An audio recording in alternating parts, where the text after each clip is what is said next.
Greek mythology के मुताबिक आज से कई हजार साल पहले पृथ्वी पर एक ऐसी ही राक्षस महिला क्रिएचर रहती थी जिसकी आंखों में देखने से ही इंसान पत्थर के बन जाया करते थे और जिसके बालों की जगह भी बड़े बड़े सांप थे जो हमेशा उसके पास आने वाले किसी भी इंसान को डस कर अपने जहर से मार देते थे। कई सौ साल पहले तक ग्रीक के कई ताकतवर राजाओं और योद्धाओं ने उस राक्षस को मारने की कोशिश की, लेकिन कभी भी कोई इसमें कामयाब नहीं हो पाया।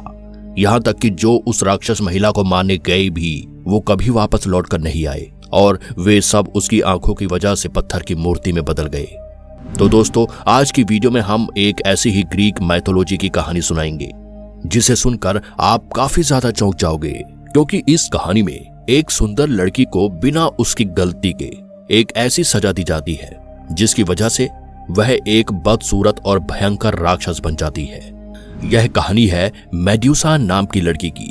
मेड्यूसा एक समय पर पृथ्वी पर रहने वाली सबसे सुंदर महिलाओं में से एक थी, जिसका जन्म दो समुद्री देवता फोसिस एंड कैटो की बेटी थी। मेड्यूसा के अलावा उसकी दो बहनें भी थी। मेड्यूसा एथेना नामक एक प्राचीन यूनानी देवी की भी भक्त थी। एथेना ग्रीक रिलीजन के देवताओं के राजा जिउस की बेटी थी, जिससे जिउस काफी ज्यादा प्यार करता था। इसीलिए जिउस ने एथेना को काफी शक्तिशाली बनाया था। ग्रीक रिलीजन और मैथोलॉजी के मुताबिक एथेना बुद्धि, साहस, युद्ध और शिल्पकला की देवी थी। आपको आज भी एथेना देवी अक्सर एक हेलमेट धारण करती हुई और एक स्पेयर और ढाल लेकर दिखाई जाती है, जिसकी मूर्ति आपको कई ग्रीक मॉन्यूमेंट्स एंड टेम्पल पर देखने को मिल जाएगी। हम आपको एथेना देवी के बारे में इसलिए बता रहे हैं क्योंकि मेड्यूसा की इस भयानक कहानी में एथेना देवी का मुख्य रोल है। तो वापस आते हैं मेड्यूसा पर। तो जैसा कि मैंने कहा कि मेड्यूसा काफी सुंदर थी, इसीलिए बचपन से ही उसे लोग काफी पसंद करते थे। पर मेड्यूसा अपने पूरे मन से हमेशा देवी एथेना को अपना सब कुछ मानती थी। अपने बचपन से ही मेड्यूसा देवी एथेना की कहानी सुना करती थी और अपनी बहनों के खेल खेल में एथेना बनती थी। बचपन में मेड्यूसा का एक लड़का भी दोस्त था जिसका नाम इफिक्लीज था। जैसे जैसे मेड्यूसा बड़ी होती जा रही थी, उसकी सुंदरता हर दिन दोगुनी होती जा रही थी, जिसकी वजह से काफी ज्यादा लोग उसकी तरफ आकर्षित होते थे। लेकिन जैसे मैंने बताया, मेड्यूसा एथेना देवी की परम भक्त थी। तो जैसे ही वह बड़ी हुई तो मेड्यूसा ने एथेना की पुजारन बनने की तैयारी शुरू कर दी। एथेना के मंदिर के पुजारी बनने के लिए बहुत सारे नियमों का पालन करना पड़ता था, जिसमें पुजारी का आचरण और अनुसरण दोनों बिल्कुल स्वच्छ होना चाहिए। एथेना के पुजारन का चरित्र पूरी तरह शुद्ध होना चाहिए और अगर कोई महिला पुजारन बनती है तो उसे अपनी एथेना देवी की तरह ही बिल्कुल पवित्र होना चाहिए और ना ही किसी मर्द से संबंध बनाना चाहिए। मेड्यूसा भी अपनी देवी के इन कड़े नियमों के बारे में जानती थी और बचपन से ही उनका पालना भी करती आ रही थी। इसीलिए बड़ी होने पर मेड्यूसा के लिए एथेना के मंदिर की परम पुजारन बनना काफी आसान साबित हुआ। और जब मेड्यूसा एथेना के मंदिर की परम पुजारन बनी, तभी से उसने अपना सब कुछ देवी एथेना को निछावर कर दिया और वह पूरा समय एथेना के मंदिर में ही उनकी आराधना करते हुए गुजारने लगी।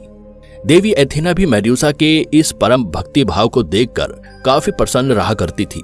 पर मेड्यूसा की सुंदरता इतनी ज्यादा आकर्षित थी कि जो भी लोग एथेना के मंदिर में उनकी पूजा करने के लिए आते थे, वे सभी मेड्यूसा की सुंदरता देखकर बहुत ज्यादा प्रसन्न हो जाते थे।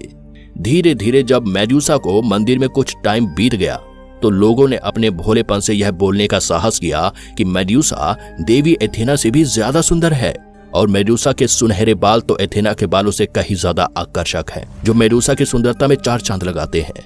देवी एथेना भी अपने भक्तों द्वारा मेड्यूसा की सुंदरता में की जाने वाली इन सभी तारीफों को सुनती रहती थी और कहीं ना कहीं देवी एथेना को भी ये बिल्कुल पसंद नहीं था कि उसके भक्त उसके अलावा मेड्यूसा की इतनी तारीफ कर रहे हैं और आखिर क्यों वो उसकी खूबसूरती को मुझसे ज्यादा बता रहे हैं। आप कह सकते हैं कि इस समय तक देवी एथेना मेड्यूसा की खूबसूरती से जलने लगी थी, पर मेड्यूसा के भक्ति भाव को देखकर वो चाहकर भी मेड्यूसा को कुछ भी नहीं कहती थी। लेकिन समय बीतने के साथ अब तो यह बढ़ता ही जा रहा था। मंदिर में कई लोग एथेना की पूजा करने की बजाय केवल मेड्यूसा को देखने के लिए आते थे। ग्रीक मैथोलॉजी के मुताबिक जब एक दिन देवी एथेना इसी असमंजस में थी कि वह मेड्यूसा का क्या करे, इसी बीच समुद्र के देवता पोसीडोन ने देवी की इस बेचैनी को देखा। उस दौरान समुद्र के देवता पोसीडोन और एथेना के बीच बहुत ज्यादा दुश्मनी थी, क्योंकि कुछ ही समय पहले उन दोनों के बीच हेवन के एक खूबसूरत शहर पर कब्जा करने के लिए युद्ध हुआ था, जो कि युद्ध की देवी एथेना ने जीत लिया था। यहीं से पोसीडोन और एथेना के बीच बहुत ज्यादा दुश्मनी हो गई थी। इसी युद्ध के बाद पोसीडोन ने हार तो मान ली थी, पर वह एक ऐसे मौके के इंतजार में था जब वो एथेना से बदला ले सके। इसी बीच पोसीडोन का ध्यान एथेना पर पड़ा, तो उन्होंने देखा कि एथेना का ध्यान उनकी सबसे सुंदर और दयालु पुजारी की तरफ केंद्रित है। तभी पोसीडोन ने यह सोच लिया कि यह सुंदर लड़की देवी एथेना से उसके बदला लेने का एक बहुत अच्छा साधन बन सकती है। बस यहीं से पोसीडोन ने एथेना से बदला लेने के लिए साजिश रचनी शुरू कर दी। इसीलिए जब एक दिन मेड्यूसा मंदिर से बाहर देवी एथेना की पूजा करने के लिए सामान लेने गई हुई थी, तब पोसीडोन ने पीछे से मेड्यूसा को आवाज दी। मेड्यूसा ने पीछे देखा तो उसके पीछे बहुत बड़ी लहर थी जो समुद्र के बाहर मौजूद थी। देखते ही देखते वह लहर समुद्र के देवता पोसीडोन में बदल गई। पोसीडोन ने अपनी शक्तियां और खूबसूरती दिखाकर मेड्यूसा को अपनी प्रेमिका बनने को कहा, लेकिन मेड्यूसा का मन बिल्कुल साफ था और वह पोसीडोन के आकर्षण से बिल्कुल भी विचलित नहीं हो रही थी। लेकिन पोसीडोन इतना ज्यादा भाव में बह गया कि उसने मेड्यूसा के मना करने पर भी उसे पकड़ने की कोशिश की। दोनों के बीच थोड़ी हाथापाई भी हुई, पर मेड्यूसा किसी तरह पोसीडोन के मुंह पर थप्पड़ मारकर भाग गई। इसके बाद मेड्यूसा डरती हुई एथेना के मंदिर में पहुंची, जहां वह खुद को सुरक्षित महसूस करती थी। लेकिन पोसीडोन के मन में वासना भर गई थी, इसीलिए वह देवी एथेना के मंदिर में ही पहुंच गया। मेड्यूसा ने देवी एथेना की मूर्ति के सामने काफी मदद मांगी, लेकिन देवी एथेना को मानो एक अवसर मिल गया था मेड्यूसा से बदला लेने का, ताकि वह उसकी इस खूबसूरती को छीन सके। इसीलिए देवी एथेना ने मेड्यूसा की कोई मदद नहीं की और पोसीडोन ने मेड्यूसा से जबरदस्ती रिलेशन बना लिए। जिसके बाद पोसीडोन वापस समुद्र में चला गया, क्योंकि उसने अपनी हार का बदला ले लिया था, वो भी एथेना की सबसे अच्छी पुजारन को सजा देकर।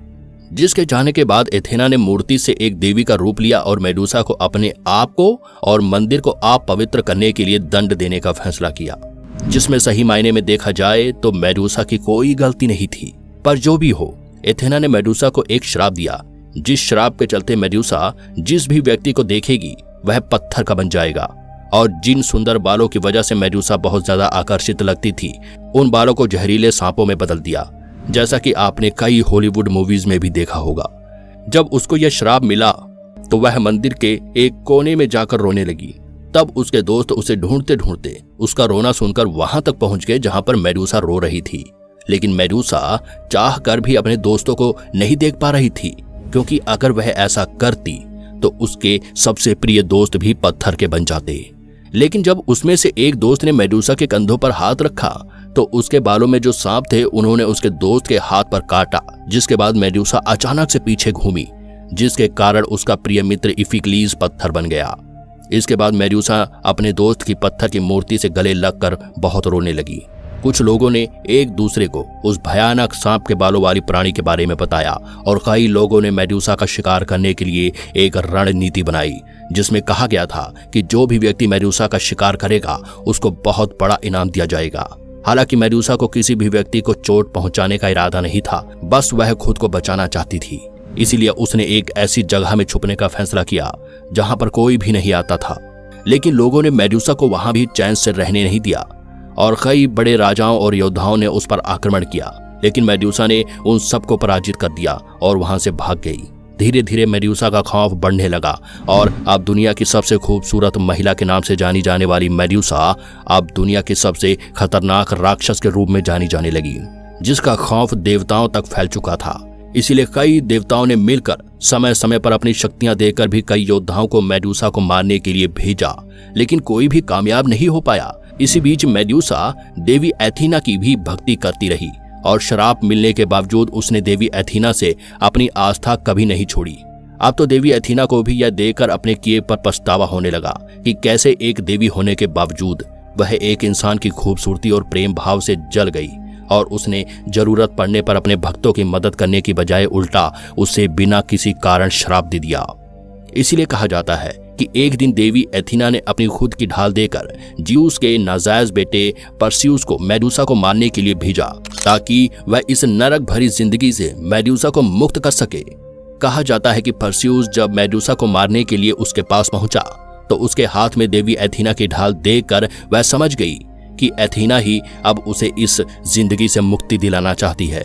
इसलिए मेडुसा ने परस्यूस से कोई लड़ाई नहीं की और उसने अपनी तलवार से मेडुसा का गला काट दिया। इस तरह मेडुसा का अंत हुआ और उसे एक नरक भरी जिंदगी से मुक्ति मिल गई, जिसके बाद उसके कटे हुए सिर को एथीना ने अपनी उस ढाल में जोड़ दिया जो हमेशा एथीना के साथ रहती है, जो एक तरह से देखा जाए तो मेडुसा की परम भक्ति और त्याग के लिए देवी एथीना का एक गिफ्ट था। तो यह थी मेडुसा की कहानी, जिसे बिना गलती के इतनी बड़ी सजा झेलनी पड़ी। तो अगर आपको ग्रीक मैथोलॉजी की ऐसी ही दूसरी कहानियों के बारे में जानना है तो आप हमें कमेंट करके जरूर बताएं।